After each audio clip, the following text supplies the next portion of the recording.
Moving on, the National Assembly on Wednesday failed to dispense with the contentious Political Parties Amendment Bill of 2021, despite calling for a second special sitting that stretched all the way to 2 a.m. During the heated sessions, the House, however, voted to include the inclusion of a slogan as grounds for registration of a political party and giving powers to the office of the registrar to either accept or decline registration of a political party. Gladys Mungai with that report. The office of the registrar of political parties will now have more powers to either accept or decline registration of political parties and usage of party slogans after Parliament approved Clause 7 in the contentious Political Parties Amendment Bill 2021. In the absence of, Mr. Speaker, in the absence of a definition of what a doctrine means, in the absence of a definition of what of ideals of a party means, this clause is subject to abuse and can be used by the registrar to deny the people of Kenya and to deny the rights given under Article 38 of the Constitution on political rights, and this negates the principle and the spirit provided for multipartism in the Constitution. We are trying to create political parties that have a certain ideology, that have a certain direction, and for us to be taken back to the dark days when parties sprang up without any ideology except some sloganeering in the public rallies is what we want, those sloganeering to be put within the ideology of the political party so that people can know whether to relate with a party or not. I beg to oppose and ask the House to oppose this amendment. Speaker, a party, anyone wishing to form a party in this country must be clear on the ideologies and principles of that party. That is a problem that we have been having, where people form briefcase parties without even thinking what they stand for.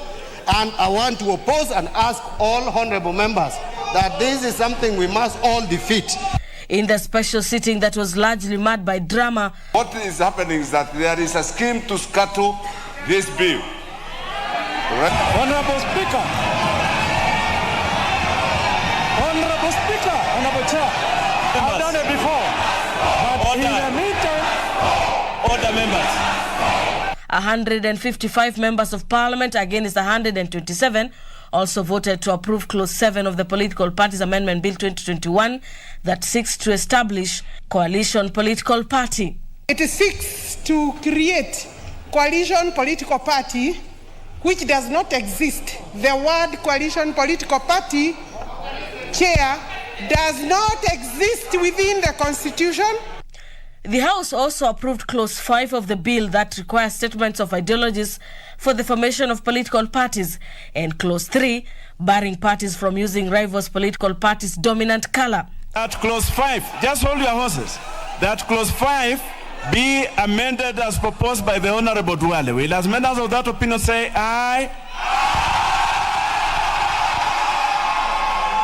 Will as members of a contrary opinion say nay?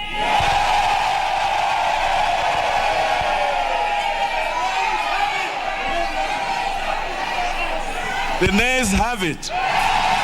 Parties are identified by colors.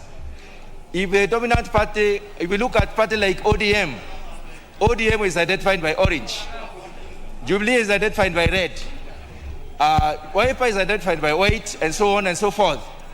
If we leave dominant color, there is a likelihood that people will take up other parties' colors later on, and we can have confusion. Madam Speaker, we want to identify a congregation by colors. Any meeting that we shall have out there, or when the members of our party are meeting, they need to be identified by color. And that is why I'm proposing that we add dominant color as one of the what is supposed to be launched with the registrar of political parties.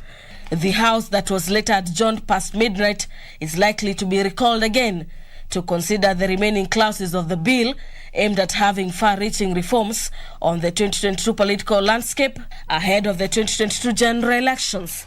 For Lunchtime News, I'm Gladys Mungai.